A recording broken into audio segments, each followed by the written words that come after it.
ഒരു സംസ്ഥാനത്തെ ഒരു സുപ്രധാന പദ്ധതി എത്ര കാലം വൈകിപ്പിക്കാൻ കഴിയും? അടുത്തിടെ പ്രധാനമന്ത്രി നരേന്ദ്രമോദിയുടെ പരിഗണനയ്ക്ക് വന്ന ബീഹാറിലെ ഒരു ജലസംഭരണ പദ്ധതിയെക്കുറിച്ചാണ് ഈ പറഞ്ഞു വരുന്നത്.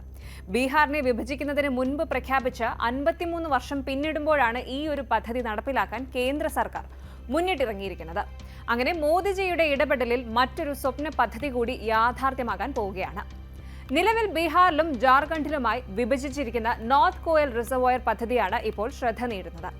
1972 അന്നത്തെ ബീഹാർ സർക്കാരാണ് പദ്ധതി പ്രഖ്യാപിച്ചത്. എന്നാൽ ഇതുവരെയും ഇത് പൂർത്തിയായിട്ടില്ല. സംസ്ഥാനത്തെ ചില പദ്ധതികൾക്കൊപ്പം പ്രധാനമന്ത്രി മോദി ഈ പദ്ധതിയും അവലോകനത്തിനായി ഏറ്റെടുത്തിട്ടുണ്ട്. കൂടാതെ ഒരു ശ്രദ്ധേയമായ നിരീക്ഷണവും നടത്തി. സാമ്പത്തിക ചെലവുകൾ ഇരട്ടിയിലധികമായി വർദ്ധിക്കുകയും പദ്ധതി നടപ്പിലാക്കുന്ന സ്ഥലത്തെ ജനങ്ങളുടെ ആവശ്യങ്ങളും അടിസ്ഥാന സൗകര്യങ്ങളും യഥാസമയം ലഭ്യമാകാതിരിക്കുകയും ചെയ്തതാണ് പദ്ധതി വൈകാൻ കാരണം. ആളുകളുടെ ജീവിതം മെച്ചപ്പെടുത്തുന്നതിനുള്ള അവസരം ലഭ്യമാകുന്നത് അടിസ്ഥാനമാക്കിയുള്ള ഒരു സമീപനം സ്വീകരിക്കാൻ കേന്ദ്ര സംസ്ഥാന തലങ്ങളിലുള്ള ഉദ്യോഗസ്ഥരോട് ആവശ്യപ്പെട്ടു. യോഗത്തിന്റെ മിനിറ്റ്സിൽ പരാമർശിച്ചു. ഈ ഒരു പദ്ധതി പൂർത്തിയാകുന്നതോടെ ബീഹാറിലെയും ജാർഖണ്ഡിലെയും വരൾച്ചാ സാധ്യതയുള്ള 4 ജില്ലകളിലെ ഭൂമിയിലേക്ക് വർഷം മുഴുവൻ ജലസേചനം ലഭ്യമാകും.